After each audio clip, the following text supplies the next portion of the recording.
एक और बड़ी खबर का हम यहाँ पर रुख कर रहे हैं। हवाई हमले में जॉर्डन जो है उसको लेकर एक खबर सामने आ रही है।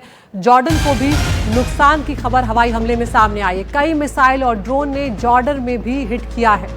हवाई हमलों में जॉर्डन के 2 लोगों की जान जाने की खबर सामने आई है और अब जॉर्डन ने अपना एयर स्पेस जो है वो बंद कर दिया है। तो इजराइल और ईरान की जो जंग चल रही है और उसमें जॉर्डन को भी नुकसान की खबर सामने आई है। कई मिसाइल और ड्रोन जो हैं वो जॉर्डन में हिट हुए और जॉर्डन में 2 लोगों की मौत की खबर आई। एक और बड़ी खबर आ रही है सामने। तेहरान में हमले पर इजरायली सेना का बयान सामने आया है। पहली बार इजरायली सीमा से 1500 किलोमीटर दूर हमला किया है।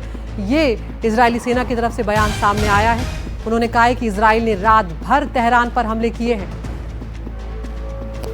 तो यहाँ पर ये युद्ध जो है लगातार बढ़ता हुआ ही नजर आ रहा है और अब इजराइल की सेना ये दावा कर रही है कि पहली बार इजरायली सीमा से 1500 किलोमीटर अंदर जाकर ये हमला किया गया है। कहां कहां पर हमले हुए हैं ये आपको यहां पर हम बताते चल रहे हैं। इजराइल ने जो हमला किया है, किस तरह से ईरान के किन किन ठिकानों को निशाना बनाया है, वो यहां पर हम आपको बता रहे हैं कि कहां कहां पर ये हमले किए गए। तो इजराइल का ये जो हमला है इसमें तेहरान जो है उसको निशाना बनाया गया है। तो ये तेहरान है जहां पर सैन्य ठिकाने और सेना का मुख्यालय, उसे इजराइल के मिसाइलों ने निशाना बनाया है।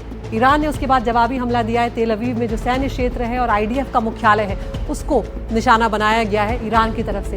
इजराइल ने उसके बाद नतांज जो है मुख्य यूरेनियम संवर्धन सुविधा जो है उनकी वहां पर उसे निशाना बनाया है। तो एक के बाद एक अहम ठिकाने उनको निशाना बनाए जा रहे हैं। उसके बाद ईरान का जवाबी हमला यरूशलेम में होता है। रणनीतिक ठिकाने जो हैं, स्ट्रेटेजिक जो लोकेशंस हैं, उन्हें ईरान ने निशाना बनाया है। इजराइल ने उसके बाद हमला किया है इस्फहान जो है वहां पर भी परमाणु अनुसंधान सुविधाएं हैं उनको निशाना बनाया गया है।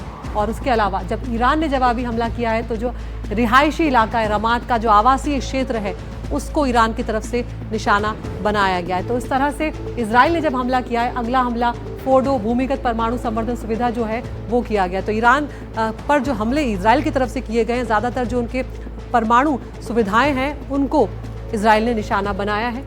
तो इस तरह से एक दूसरे के सैन्य ठिकाने जो स्ट्रेटेजिक लोकेशंस हैं उनको ये दोनों देश उन पर हमले करते हुए नजर आ रहे हैं। ईरान से इजराइल की दूरी यहाँ पर हम आपको बता दें 2315 किलोमीटर की दूरी है। अपने आप में बहुत बड़ी दूरी है। और अभी जिस तरह से हमने आपको खबर भी दिखाई कि जो इजराइल ने दावा किया है कि पहली बार 1500 किलोमीटर अंदर जाकर हमला किया है। तो यहाँ पर आप देख सकते हैं कि किस तरह से तेहरान की तरफ से यरूशलेम जो है उसे निशाना बनाया गया। दूरी 2315 किलोमीटर ईरान से इजराइल की दूरी हम आपको यहाँ पर ये दिखा रहे हैं। और इजराइल से जो हमला किया गया है इजराइल की तरफ से, तो ईरान के जो परमाणु ठिकाने हैं उनके आसपास बहुत सारे ड्रोन और मिसाइलें यहाँ पर उनकी तरफ से गिराई गई हैं। इससे अंदाज़ा हम लगा पा रहे हैं कि किस तरह से आधुनिक सिस्टम का यहाँ पर इस्तेमाल जो है वो इजराइल करता हुआ नजर आ रहा है ईरान के खिलाफ। और ईरान भी कहीं पीछे नहीं हट रहा है, जबकि उनका आयरन डोम जो है वो भी कुछ जगहों पर फेल हुआ है इजराइल में।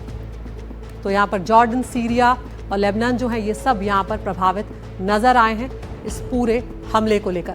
मेहमान हमारे साथ यहाँ पर बने हुए हैं।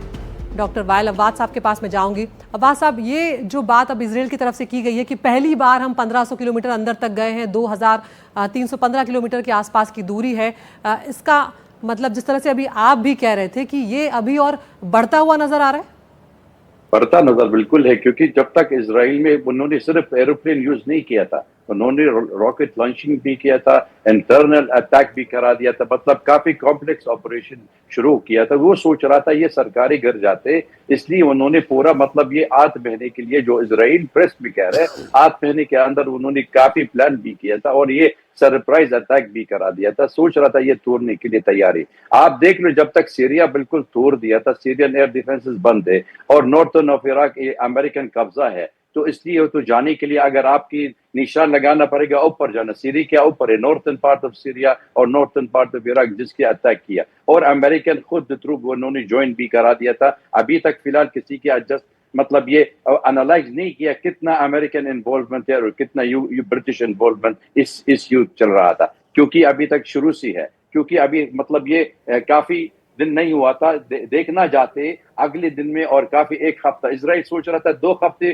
खत्म करना चाहिए, अमेरिका खुद कह रहे 1 हफ्ता खत्म करना चाहिए, लेकिन हम ये देखना चाहते 1 महीने का 2 महीने के अंदर रुकते भी नहीं, जब तक international community, UN security council कोई रेजोल्यूशन नहीं करना चाहिए, ये रुकनी चाहिए।